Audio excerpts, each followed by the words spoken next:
Olaf is better. Yep. But what is the engage now for T1? Do they end up playing something like Ambessa into the Jace, which is really going to struggle? It's Zeus, it's Jace. I think you can also just grab Skarner and then drive him into the enemy team, and that can kind of be your engage. That's a good point, and it is very tanky into this comp, so if you go for the Cassante, you've already got that frontline pseudo-engage, and then the Skarner does feel like a really nice follow-up. But they have, the way they've drafted this makes me feel like they have some sort of backup plan here. Well, let's see what Guma decides to go with. If it's Jhin, we might get 12 Jhin losses in a row. This is not a Jhin draft in any way, shape, or form. You do not have a front line to play the Jhin through. Look, I was okay with the draft until the Jhin was locked. You and I had a discussion about this off camera, and I said if there's a player to play, it will be Guma, and probably it'll happen in game 1. But I did not expect it with a draft like this.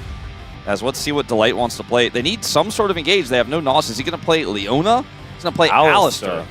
Wow. So this lane will be basically unplayable at the beginning of the game.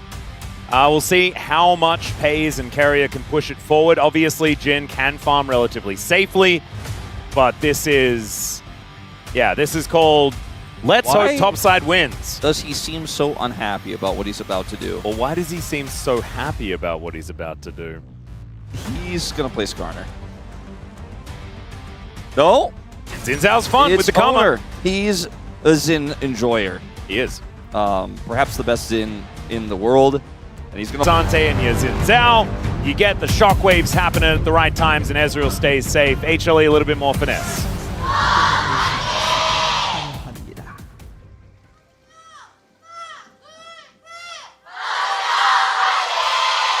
All right, here we are, ladies and gentlemen. Onto the rift for game number 1. T1 versus HLE, the battle for second place. You get out of playing a full series by winning this one. It's actually kind of crazy what's on the line here for both of these teams. Not to mention, if there's a meta shift, you have all that extra time to study it, get more information about your opponents. There's so many reasons why it's important. And I think that even if this was a no-stakes match and there wasn't an Alistar in the game, because he's kind of, I think, going to be stake at this level 1 fight here, I think they would play this matchup incredibly seriously because it's a precursor to what will likely be a best of 5 at some point between these two as we move into our double elimination playoff bracket. Yep. Something that Zeus has already said publicly is wanting to put their best foot forward, considering the fact that this is very likely to be something that they will repeat moving further into the playoffs. With both these teams as good as they are, if you want to lift trophies, you're going to have to go through them. Yep. To be the best, you got to beat the best. All right, Keria going to get headbutted back. This is obviously just going to be T1 with a whole bunch of control. Right now, Gumayusi and Delight are doing a decent job being able to at least contest the wave somewhat. But that will just change as this game goes on. Faker taking a lot of damage here from Zeka, something that we've seen in this matchup many times. A lot of CS lost there. This is a bunch of those, unfortunately. Kanavi is going to come over here at level 3 to try to fix this lane. There is a ward, though, in the river. Oh, the flash bulb does come out. Now Kanavi makes his way over. FaZe gonna get tagged, waits, and then puts down the resonating strike, and that means that the flash and the exhaust have to be expended. Yeah, very expensive here for T1 to survive this play, but they do survive it nonetheless. And Summoner Spells being down here for FaZe won't mean much unless Kanavi comes back. So I think that this is still overall a win here for T1 because FaZe survives. They get to retain control of that lane. Delight now doesn't have Flash. Does have Hex Flash, of course, but he only gets to make that Flash play happen once in the 2v2. He's done that now. They didn't secure the kill, and Guma is just going to have to weather the storm now. Well, we'll see how well he's going to be able to do it, as we already have FaZe going for a bit of a recall, wants to start stacking up that tier, I would assume, as Doran taking way too much damage. The flash from Zeus, and he just picks up the solo first blood. Oh dear, I have a feeling that Zeus has decided to get that DNA test, and it came back negative for Doran. No! It's too early, but in this early game, certainly looking much better. I remember the last time Doran beat Zeus on Father's Day. I tweeted about it, but I was not the first and not the last. It was certainly a lot of fun on that one. As Faker will recover in this lane, but Lost a lot of farm, as mentioned before. So here for Zeus, as soon as he is able to activate his W in range form here, watch this. Comes back from cooldown, he's like, I flash and I kill him. And Doran thinks he's not gonna flash for it, so he just walks away. If Doran flashes, reaction. Yeah, if Doran flashes first, then he can't make that play, obviously, but then Doran would be down flash, so... And Doran it's also... He has to flash early preemptively, right? Yes. Because a flash auto is so hard to flash away from. Yeah. Especially in gun form, right? For Zeus. So Exactly. Really nicely played by Zeus there, but Doran really needed to respect the lethal that was being presented. Now Doran does have flash advantage and is in. Oh, nice flash there from Oner. Zeus is extremely dead. So it comes at a cost. Yep. You know, you use your flash for that play, you don't have it to escape the gank. And he came in at an angle that I guess Zeus just did not expect. He had the ward in the river, a ward in that topside brush, but obviously wasn't able to see the Xin just walk through lane and get on top of him. I mentioned earlier the fact that Paze is down summoners is very meaningless right now, so he's still going to win this lane. Unless, like I said, Kanavi comes back for a second pass, but Delight doesn't have the flash to engage, so Kanavi will have to show first. Yeah, not having this Tri-Brush vision is quite difficult. And Delight gets on over there, looks to set up something that he can find. Kanavi just going to go back home, though.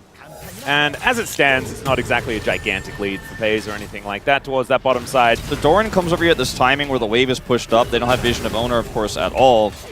And he flashes to extend the wind, becomes lightning to get on top of this Jace. He picks up the kill. And Zeus finds himself now 1-1 after what was such a great start with his initial flash play. Yeah, still going to be ahead in the lane because Oner did pick up the kill, but T1 overall going to be feeling a whole lot better here in this game. And I think as far as T1 are concerned, they probably just want to weather the storm, right? This is about getting yourself to these team fights later on in the game where your composition is going to be able to thrive. Oner can be extremely powerful in this game.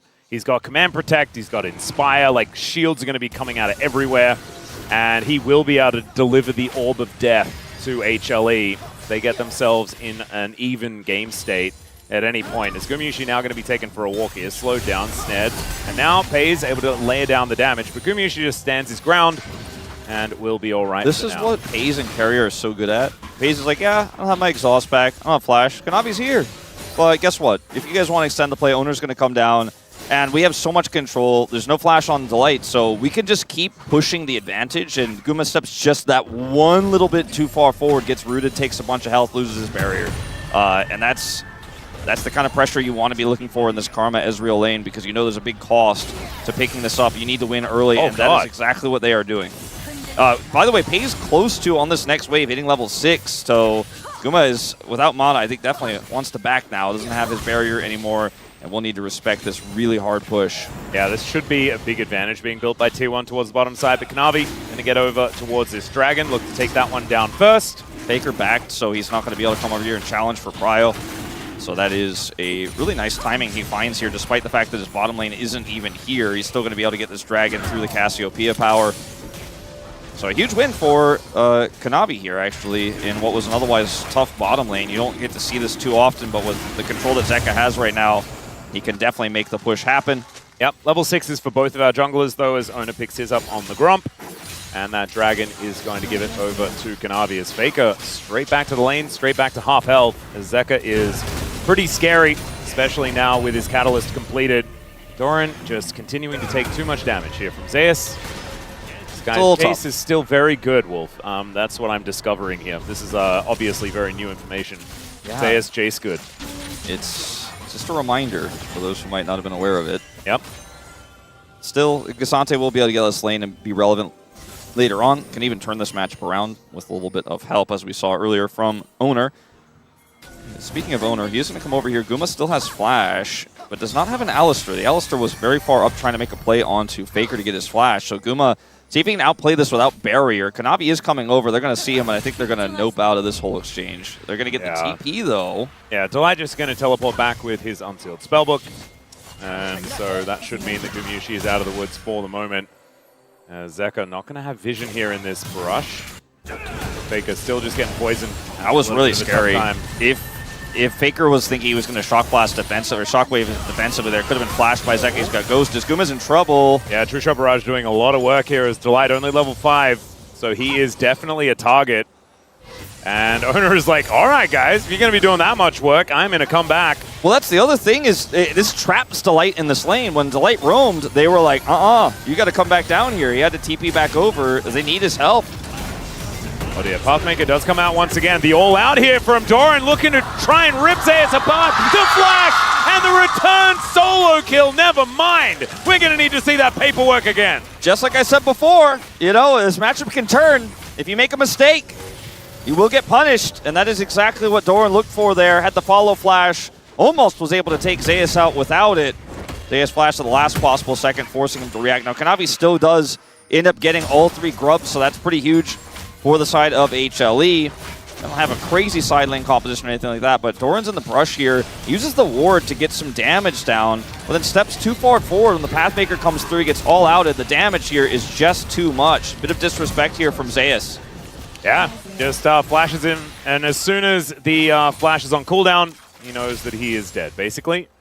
Nicely played there by Doran as Keria looking to come on over and help Faker out. Looks like Faker is okay, and obviously, even if this lane is difficult at the beginning, Orianna will be Orianna as the game goes on. Yeah.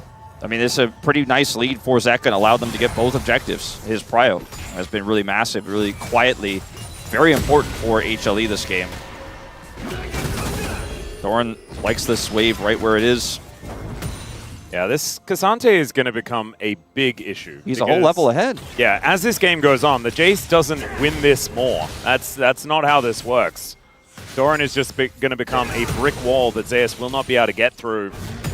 Once the first few items do come in, it's likely going to be the Iceborne Gauntlet into a Jack Shows or something like that here for Doran. And even Zeus and Kanavi together will have a real tough time getting through this guy. But Clips is now done here for Kanavi. We've got a Rod of Ages completed here for Zeka. And I do think that HLE in this first team fight are going to look pretty powerful, especially with this Lee Sin. Yeah, I think it's all about the setup, right? Right now, Delight wrapping around here, looking for a little bit of prio, but the Dragon is not up for a while. Oh, there's the flash. Pulverizes Keria, just going to get himself out of there. Delight with the Unbreakable Will does get knocked up by the 3-Talon Strike, is now Crescent Guard to try and keep Oner safe. Two-Shot Barrage comes on over, but Oner is already dead in this one. Pays still trying to fire down the damage as Kanavi has to flash to break those chains. Now Delight has the ultimate wearing off, though, as Pays Arcane shifts to get out of the way, and now Keria should be going down, and Zeka picking up a solo kill on the top side, and HLE, they come alive here in this mid-game. Huge wins in this fight. Pays now in trouble. Yeah, it's not over yet. There's the exhaust on Guma, and the turret is going to get his barrier at least. But still going to be another kill over to HLE. Doran is getting a lot of work done here on the top side of the map since he was left alone there. Zeus matching it, though, in the mid lane. And T1 just opted in disrespectfully to this fight. Remember, Dragon isn't even up, and they could have just walked away, but look at where Delight is right now. It's something that Delight has talked about pretty publicly after being subbed out for bluffing twice, right, is that he wants to play aggressively, he wants to trust Kanavi when he makes the calls to fight more often. He does, in this fight, initially have his ultimate to buy a bunch of space here, and then just continues to push through. Kanavi backs up here, flashes the root, and then he goes back in, trusting that Guma has the damage, and Pays is just pushed away as Zeka, as you said, gets the win here on the top side onto Faker. Would have been dead no matter what. Faker there with the Jace that was also pushing mid. And then here they set up the aggro juggle pretty nicely. And even with the exhaust, it's just too much damage. And T1 are going to be rewarded with a Dragon after everything is said and done. So that is going to be good news for them. But now Pays getting set up on one more time. Zeus towards his top side is very dangerous. And Delight, he goes in once again. Has the ultimate running, can tank up this turret for any amount of time that he wants. That is the kick to secure the kill onto Pays. Kanavi 3-0-1 on this Lee Sin. It's a 3,000 gold lead, just like that. 2 dives in the bottom lane after a really poor team fight for T1, and HLE are starting to run away with it. You give this team an inch, they take a mile when it comes to that early tempo. And Guma, who spent the entire early game hiding under turret, weathering the storm against this Karma Ezreal, is now completely online. Finishes his role quest right before this play, so picks up that 300 gold. Is going to get the root here onto Pays, who has no summoners. Kanavi ultimately picks up the kill here. But this is a great moment here for HLE, where they're able to really solidify their position. Hubris picked up for Guma. Wow. As his starting first item here, hoping that he's going to snowball this game. We very rarely see that picked up. I mean, I can't remember the last time I did. And honestly, I'm here for it. I don't think anything could be worse than the current normal build for the Jhin. So any sort of change is welcome, in my opinion. So we'll see whether that hubris is going to be rewarded or punished here in this game. 2.8k is the advantage, though, and so far, things are looking great. It is an Ocean Soul, so not the most pivotal of souls here in this game. And Pays does manage to get his Trinity Force online. Still looking for some shoes and that Mirror Mana to be really happy on the Ezreal. And T1, they really do just need to batten down the hatches and make sure that they can regain what control they can find. But this tower is just going to go down. Yeah, it's just dead. Huge win here without Herald. Herald's not even spawned yet. And now, I mean, T1 are really struggling to get control anywhere on the map with the lead that HLE have. And when you look at these two comps, like you're saying, in the Weather of the Storm, I think a lot of people are thinking, but Cassiopeia scales too. Well, we're talking about just 5v5s. That's where T1 is going to be good in fair fights. But if the goal to lead is 4,000 when we get to those quote-unquote fair fights, it's not really fair, is it? No. As T1, we're hoping to just front to back here. As here comes Faker looking for a play on the Zeka. Nice sidestep. Yeah, good zoning orb there as well, as Zeka is forced into some alcove gaming. A teleport in from the Jace as there's Wind Becomes Lightning, the Shockwave, and Zeka will be going down. And even though Zeus did teleport in, it's not going to be enough in order to save their mid laner. So there is one back here for T1, but not too much more can be gleaned from this. Yeah, 3 ults committed to the play as well as a flash from Oner, so pretty expensive. Well, they're also able to get the TP from Zeus there right before this Rift Herald spawn, so now they have the numbers advantage here. Guma can make a large impact here even without joining the fight, though, and Doran is pretty low, so this is a fairly tough secure here for T1, but they do have a huge advantage. Yeah, 5 versus 4. You're not going to take that as HLE. So Shelly now going to be employed. No Guma deadly goes flourish for the for try. the steal. Yeah, I mean, honestly, he's Gumayusi. He's, I think he's supposed to do that. Not going to be successful this time around. That is a massive grenade. My goodness. I heard it was dancing. That looks like it's doing something a little bit more dangerous. Stomping. Than dancing. Maybe. As we're going to watch this play again, they get the speed up here with the heal to get Faker to close the gap so Zeka can't retreat to the right side here. He goes for the alcove gaming to get to buy time for the TP to come over and try to save him, but Oner just does too much damage. Commits the Crescent Guard even here just to make sure they get the true shot through. It doesn't actually land, but they wanted to make sure they get through everything in the kitchen sink and Zeka to kill him and secure Herald, and now they have it. Oh, and now Zeus in a bit of trouble here as well, as Keria looking to snare him. Does find the Shockwave there to Faker, and now just another round of spells, and Zeus will be dead. Nice little hammer boot back, as there is the Q and the flash forward from Faker to make sure that they lock down the kill. T1 get yet another one on the other solo laner of HLE. Now, no cross map here on the door, and he's just too tanky, and Kanavi wasn't here yet. Oner is also nearby with his Crescent Guard back available. They may be able to wear this turret down, but I think that is the best they can hope for. I think a dive is out of the question. Faker also got this turret incredibly low. Will be able to, with his next wave, take it out with no recourse. Guma walking into the jungle here. Yeah, Keria is going to find him. I do kind of like Guma's odds, though, as far as the 1v1 is concerned. Pays not going to overcommit into this one as the Deadly Flourish does go wide, but Kanavi's making his way over. Q connects onto Pays. Let's see whether he can get himself out of here as the curtains do get called. Keria and Pays so incredibly low. They line up behind Oner, though, and he is able to tank it up and keep them alive. I just love watching sequences of play like that where you can tell both Keria and Guma, former teammates, look at each other and they're like, oh yeah, I win this. My teammates are coming. Yeah, they're both looking at each other saying, my new team is here. And everybody shows up, but ultimately HLE do win the bout. Nobody dies. But just both teams so quick to rotate over and save those who are in a pretty ambiguous fight there. Guma's ult is down now. Pays gets his back up right before this dragon fight, so T1 in a somewhat advantageous position because of that. Kick also gone here for Kanavi, and they lose Prio. Yep, I feel like Oner just feels very strong right now. You can see he's playing well and truly on the front foot. Has that level 2 on that Crescent Guard as well, and has it back up and available once again. Everyone with their ultimates. No kick, though, for HLE, and no curtain call for Gumayusi. Slight advantage here, you could say, for T1, even though they are still 2,000 gold behind, as Kanavi getting whittled down. True Shot Barrage flies through, and HLE, they do have some poke options, but T1 are winning the poke war right now. Delight and Kanavi both sitting at 50% health, as Shelly is going to get employed, and it's Doran that decides to drive her in. There's the Shockwave, connects onto Guma, Shelly knocks him up, and down goes the 80 carry. And can they actually get enough of a siege onto this turret, or can they just fall back and take double dragon? I think they're going to look for the second dragon of the game here, and Guma just unfortunately not able to flash on the play there. They were waiting. I mean, the whole time before they look for that shockwave play, they're just constantly moving the ball forward, so it's hard for HLE to close the gap. And without kick for Kanavi, there's no sort of flash or flank angle he can employ to try to get past the phalanx of this front line for T1. And this is the scaling. This was the sit back and wait for 5v5s we were talking about. If you get set up with Prio, then you could just poke your way to a victory. And Guma just walks way too far forward here. It doesn't make sense, frankly. He gets caught by the shockwave there. The wind becomes lightning. And then finally, after shockwave, the Herald, which crashes through him, and down he goes. And that's a free dragon for T1 in tow, their second of the game.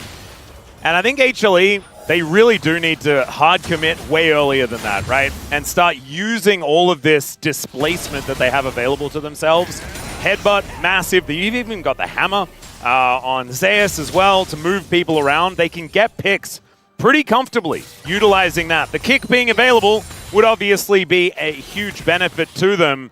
But I think HLE just need to be proactive with the way that they play. And we know that's exactly how this team wants to play things out. But we needed to see it a little bit more there, because otherwise, FaZe just throws Mystic shots, and there just doesn't seem to be much of a recourse. Honestly, I kind of feel like HLE, after that skirmish where Kanavi lost his kick and with the setup T1 had, they really just were up a creek without a paddle. There wasn't much they could do there, and they kind of tried to do it anyways slowly and lost a bunch of health, and then Guma dies as here's proactivity. All right. They do manage to at least snare the cow, but Keria just puts his flash on cooldown without too much of a response. Zeka not going to be able to break that crystalline overgrowth. In goes HLE. Kanavi looking for a bit of an angle as they get on top of Oner. There's a good knock up onto the cow, but the unbreakable will is going to be there. And Kanavi does at least get on top of him. Doesn't actually Doran use flank, though. the kick. And now Doran, looking to make his way in. Oner is completely out of this fight, though. This is a real difficult one, as now Doran doesn't get the Pathmaker forward. Does have an orb now to try and keep him alive. Flashes in. There's the shockwave. Just using it to deliver, and the petrifying gaze is fantastic, just not quite enough. Kanavi goes in though and kills 3 with a Tempest. My God! The value from this Lee Sin in that moment, absolutely gigantic. And HLE, they're going to now look for a Baron. Yeah, that was such a close fight. Doran's TP, when I saw it initially, I was a little bit confused by it because he went all the way to that control ward just below the top lane. And I was like, well, it's going to take him a while to get in. It certainly did, but when he did show up, he just didn't really get that much done. Eventually, the shockwave was employed, but the answering ultimate from Zeka did so much damage there. And then basically, Kanavi just walks in, slams the ground, and picks up a triple. As you look at where Doran TPs to at the beginning of this fight, he's way, way, way, way far away. Like, it's a good angle to be unseen because it's control vision in a brush. But they're losing so much control. They lose the Crescent Guard. Kanavi gets low, but how do you actually fight this out now as T1? They're hoping, waiting for that Doran flank. When he gets here, he doesn't hit Guma. That was the target he was looking for. He gets pushed away here, and eventually he's able to set up for this shock wave. But there's not enough damage, and then watch Zeka set up for this. Man. Guma hits the follow-up, and then Kanavi goes in and just takes them all out. That was crazy amounts of damage. Let's see it one more time as he elects to hop into the shockwave there momentarily. Crazy. That was absurd. How calm he is in this moment as well. And now they have the Baron up and available, only Zeka without it because he died in that last fight. And this is a huge lead now, only to be extended. It is an early Baron, so it may not necessarily get them that much value, but certainly good signs for the future. And I want to go back to the discussion we were having, right? That's the type of fight that HLE need in order for things to go well, right? The chaos that you can play around, the ability to just turn on a dime in any of these moments, and they find it there. If Doran's flank was successful and he was able to catch Guma and they could burst Guma down, I feel like it could have worked, right? The way that T1 wanted to play that, but because it did not, sure they got the shockwave, but speaking of, oof. A bit of a hula hoop there for Faker, unfortunately. Hula hoop worn by no one. Bush was wearing the hula hoop, I guess. Yeah, there we go. Ocean Soul Bush. He will have that one up and available once again relatively soon. Has a couple of items already completed. Speaking of a couple of items, there's the upgrade for the Muramana for FaZe. I mean, and immediately the Manamune. is such a strong Jhin. Like, the fact that you're looking at a 1,000 gold lead here after the triple and 6 kills on the Lee Sin is something that if it was just him, you'd be like, but it's a Lee Sin? I don't know if that matters. It kind of matters in this game with this draft, but also there are 2 other problems. The extremely fed Jace, and here comes the light. Oh dear, yeah, Faker's in a lot of trouble. No Shockwave, no chance, and now Oner has to use the Crescent Guard to avoid dying to the Curtain Call. Gumayusi will be able to get rid of this inner turret now. True Shot Barrage does a little bit of damage, but Zeus is getting rid of inner turrets elsewhere on the map as well. 30 seconds until Faker is even back up and available. And T1 need to try and keep their base standing. Kanavi and Delight, the kill squad, moving over towards this mid lane, and Keria's going to get caught out, obliterated with all this damage. And in goes Zeus, dives on top of Doran. Once again doing a lot of damage here as well. The poison still ticking down, and Pays, you're not going to be able to defend this one, buddy. HLE going to be able to take the inhibitor. And this snowball is well and truly a rolling. Yeah, I don't know if there's much coming back in this one here for T1 now. True Shot Barrage is about to be up, but even if he hit all 5 of them, I think they'd still just laugh and then do Dragon. It is up right now, and will be the second. We'll put us at 2-2. Moving past that fight. Looks like Kanavi backed early, grabs his GA, so he's not on this one just yet, so it won't go over instantly.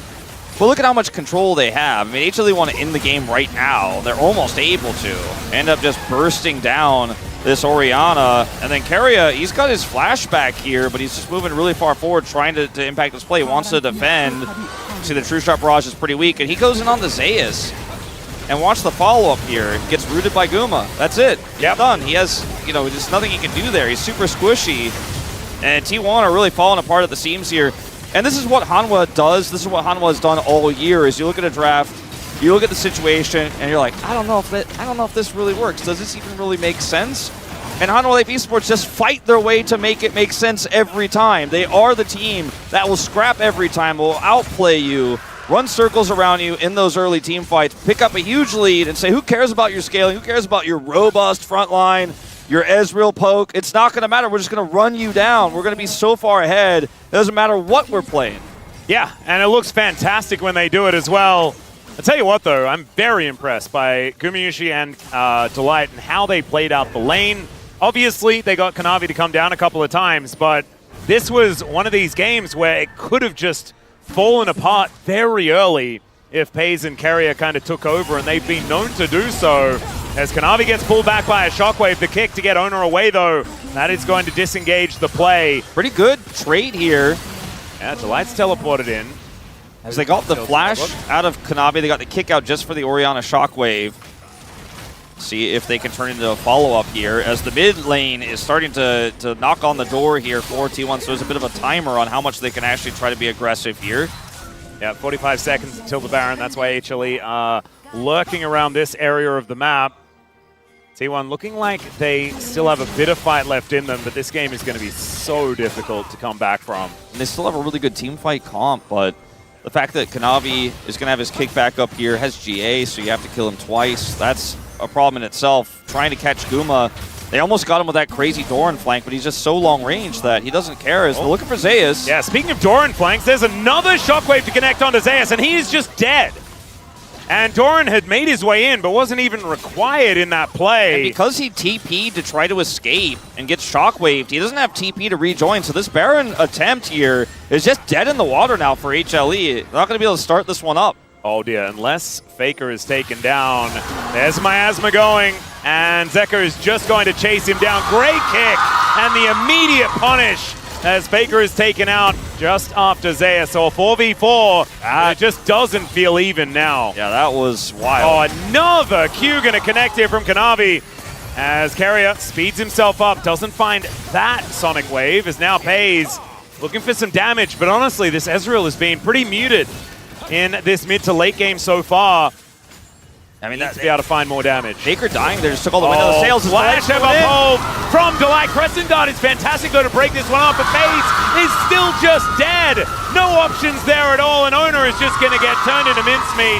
Doran trying to pick a target, but Zeker is just going to run circles around this Cassante. Zeus turns up, brings the hammer down, and I think, ladies and gentlemen, that was the end of the game. It is. In a sub-30-minute game, HLE are going to take a dominant Game 1 here There was a bit of a save on the play from Doran there, but Faker just walks into a jungle with no vision and gets blown up, and the game is completely over now. Yeah, Keria taking a lot of damage. Gumayusi doesn't find the Deadly Flourish, but he will find the Nexus turrets, and he will save Jhin from a 12-in-a-row loss streak. It stops at 11, ladies and gentlemen, as HLE do take game.